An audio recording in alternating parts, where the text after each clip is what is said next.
গিয়াসউদ্দিন তাহেরির ওয়াজ শুনছিলাম একদিন। হঠাৎ আমাদের বাসার বেল বেজে উঠলো। তখন আম্মুর কথায় বুঝলাম মেহমান এসেছে। কিছুক্ষণ পর আম্মু বললেন মেহমানের জন্য চা নিয়ে যেতে। মেহমানের সামনে চা নিয়ে এসে সালাম দিয়ে বললাম, আমি একটু চা খাই, আপনারা খাবেন? ঢেলে দেই? দেই একটু।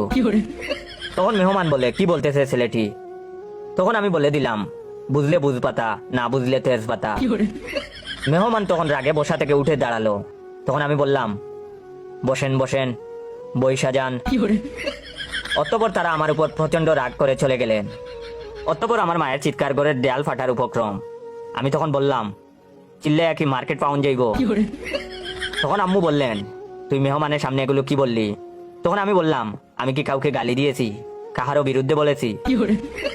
আম্মু তখন বললেন, তুই কি কোনোদিন ভালো হবি না? তখন আমি বললাম, হ, আমি তো ভালা না, ভালা লইয়াই তাইকো, বলেই বাইরে চলে গেলাম। মা অনবরত আমাকে বকতেই থাকলো। সন্ধ্যায় বাসায় এসে দেখি মায়ের মাথা মোটামুটি ঠান্ডা। ছোট ভাইকে বললাম, ভাই, পরিবেশটা সুন্দর না?